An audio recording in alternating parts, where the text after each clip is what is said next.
अब हमने ये देखना है कि हम ऐसी कौन सी चीज़ है कि हम जॉइंट्स के लिए इतने क्यूरियस हैं। उसकी वजह ये है कि जहाँ पे भी फ्रैक्चर होगा और हम वहाँ पे इंफ्रास्ट्रक्चरल प्रोजेक्ट कोई बनाने जा रहे हैं, वहाँ पे हम कोई डैम बनाने जा रहे हैं या हमारा कोई ऐसा क्लासिफाइड प्रोजेक्ट है, इवन कि कमर्शियल या रेजिडेंशियल प्रोजेक्ट भी है, उसके लिए जियोलॉजिकल और जियोटेक्निकल इन्वेस्टिगेशन फाउंडेशन की ज़रूरी होती है।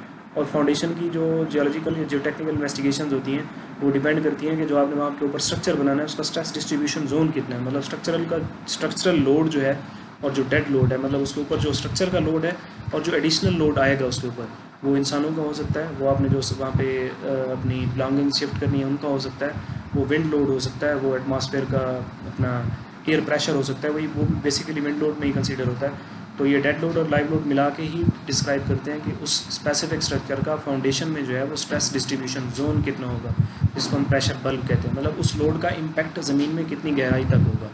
तो वहाँ तक हमें इन्वेस्टिगेशंस करनी होती हैं, ठीक है जी। तो अगर वहाँ तक हमें इन्वेस्टिगेशन करनी है, वहाँ पे नीचे रॉक स्ट्रेटा हो सकता है, सॉइल स्ट्रेटा हो सकता है। अगर रॉक स्ट्रेटा है तो हमें देखना पड़ेगा नीचे जाके, इन्वेस्टिगेशंस करनी पड़ेगी, इसमें जॉइंट्स तो नहीं है, रॉक किस टाइप की है, फ्रैक्चर किस टाइप का है, जॉइंट्स कितने हैं, फ्रीक्वेंसी कितनी है, तो वो हमें सारा कुछ डिस्क्राइब करना पड़ेगा। हो सकता है अगर जो जॉइंट्स की फ्रीक्वेंसी है, डिसकंटिन्यूटीज़ की फ्रीक्वेंसी है वो कम हो तो हमें उसके लिए कोई ट्रीटमेंट ना ढूंढनी पड़े, नेचुरली उसको हम वैसे ही बना सकते हैं। समटाइम्स उसके अंदर ऐसे रॉक्स हो सकती हैं जैसे सैंडस्टोन है या दूसरी रॉक्स हो सकती हैं जो कि कम्पिटेंट नहीं हो सकती। सैंडस्टोन की भी स्ट्रेंथ पर डिपेंड करता है। अब वो सेडिमेंटेशन की वजह से बना है तो हमें देखना पड़ेगा कि उसकी स्ट्रेंथ कितनी है। अब कुछ रॉक्स ऐसी हैं जो कम्पिटेंट रॉक्स होंगी जिनके अंदर अगर जो डिसकंटिन्यूटी की फ्रीक्वेंसी है वो कम भी हो तो हमें उस प्रोजेक्ट की इन्वेस्टिगेशन पे जियोटेक्निकल या जियोलॉजिकल इन्वेस्टिगेशन पे ज़्यादा इम्पैक्ट नहीं होगा। समटाइम्स वो जॉइंट्स की फ्रीक्वेंसी ज़्यादा हो सकती है तो हमें उसको फिर काउंटर करना पड़ेगा। To understand the nature and sequence of deformation in an area, joints को हम इसलिए स्टडी करते हैं कि किसी भी एरिया में उसकी जो डिफॉर्मेशन है, उसकी सीक्वेंस है, उसकी फ्रीक्वेंसी है, उसकी फीचर्स चेक कर सकें। To find out the relationship between joints and faults and folds, हम ये भी देख सकें कि ये जॉइंट्स हैं, फॉल्ट्स हैं, फोल्ड्स हैं, उनके दरमियान रिलेशन क्या है, क्या ये एक दूसरे के प्रोपेगेट तो नहीं कर रहे। मतलब लोड आने की वजह से अगर एक जॉइंट आज एक जगह पे है, कल लोड की वजह से वो नेक्स्ट ट्रांसफ़र तो नहीं होगा, प्रोपेगेट तो नहीं करेगा, कोई और जॉइंट तो नहीं बन जाएगा।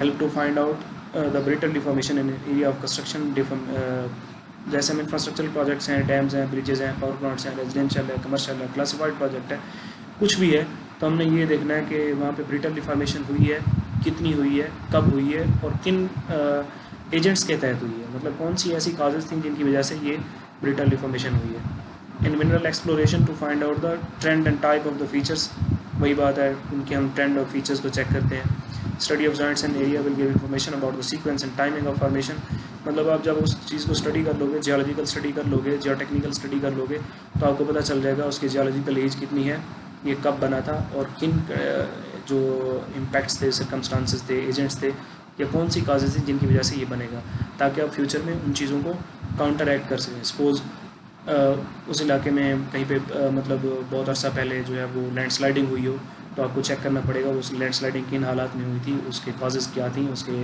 जो है वो इम्पैक्ट्स क्या थे। और अगर वो आपके प्रोजेक्ट्स के बनने के बाद या बनने के दौरान ड्यूरिंग द कंस्ट्रक्शन अगर वो फिनोमेना दोबारा हो जाता है, that is quite unfortunate, but you have to deal with that circumstances, कि आपको अब क्या करना चाहिए। तो उसके लिए आपको ये सारी फीचर्स, उनकी जियोलॉजिकल एज और ये चीज़ें चेक करनी पड़ेंगी। अब हम देखते हैं टाइप्स ऑफ जॉइंट्स कैसे होते हैं, कितने होते हैं। बेसिकली जॉइंट जो हैं वो अगर हम उनको उनकी स्टैकिंग के हवाले से या उनकी जो फिज़िकल एट्रीब्यूट्स हैं उनके हवाले से क्लासीफाई करें तो ये दो तरह के होते हैं, एक हम सिस्टमेटिक जॉइंट कहते हैं, एक हम नॉन सिस्टमेटिक जॉइंट कहते हैं। अब ये तो हम पहले ही बात कर चुके हैं कि जो सिस्टमेटिक जॉइंट होंगे उनकी जो जॉइंट्स होंगे वो मोस्टली प्लेनर होते हैं, एक स्पेसिफिक उनका एक शेप होता है, उनके वेजेस होते हैं, उनके कॉर्नर्स होते हैं, स्पेसिफिक एंगल्स होते हैं जहाँ से वो टूटते हैं या जॉइंट्स बनते हैं। अब अगर सिस्टमेटिक जॉइंट्स हैं, ये आपको जो एक टेक्स्ट बॉक्स नज़र आ रहा है इसमें लिखा है कि ये प्लेनर जॉइंट्स होते हैं, मीन इनकी प्लेन सरफेस होगी, जॉइंट्स सब पैरेलल और सब पैरेलल, ऑलमोस्ट ये पैरेलल होते हैं, ये सब पैरेलल होते हैं। इनकी एवरेज स्पेसिंग, जॉइंट्स के दरमियान जो एवरेज स्पेसिंग होगी ये वाली लेटरल स्पेसिंग, वो एवरेज स्पेसिंग जो होगी वो ऑलमोस्ट सेम होगी। जबकि जो नॉन सिस्टमेटिक जॉइंट्स हैं उनकी जो अपना स्पैटियल डिस्ट्रीब्यूशन होगी वो इरेगुलर होगी। सिस्टमेटिक जॉइंट्स जो हैं वो पैरेलल होते हैं, नॉन सिस्टमेटिक जॉइंट्स उनकी इरेगुलर डिस्ट्रीब्यूशन होती है। वो पैरेलल या सब पैरेलल नहीं होते, वो रैंडम से होते हैं और उनकी जो एवरेज स्पेसिंग होती है जॉइंट्स की वो डिफरेंट होती है, वो सेम नहीं होती, जबकि सिस्टमेटिक जॉइंट्स में सेम होती है। तो ये सिस्टमेटिक और नॉन सिस्टमेटिक जॉइंट्स हो गए। इसके बॉटम पे स्लाइड के आपको एक फिगर नज़र आ रही है, इसमें ये देखें जो आपको ये लॉन्गिट्यूडनल लाइनें जाती हुई नज़र आ रही हैं, ये पैरेलल, ये बता रही हैं कि ये सिस्टमेटिक जॉइंट्स हैं, मींस ऑलमोस्ट पैरेलल है, और इनके दरमियान जो एवरेज स्पेसिंग है लॉन्गिट्यूडनल लाइंस के दरमियान वो ऑलमोस्ट सेम है। जबकि आपको इस साइड पे या जो टॉप व्यू है इसका, या जो साइड व्यू है, वहाँ पे आपको जो जॉइंट्स नज़र आ रहे हैं ये इरेगुलर जॉइंट्स हैं, इनको हम नॉन सिस्टमेटिक जॉइंट्स कहते हैं। अब इनका एक तो रैंडम है, इनकी स्पेसिफिक स्पेसिंग नहीं है, एवरेज स्पेसिंग सेम नहीं है, और इनकी कोई पार्टिकुलर प्लेन सरफेस नहीं है या प्लेनर सरफेस नहीं है, इस वजह से इनको नॉन सिस्टमेटिक जॉइंट्स कहते हैं। तो बेसिक 2 टाइप्स हो गई, systematic joints and non systematic joints.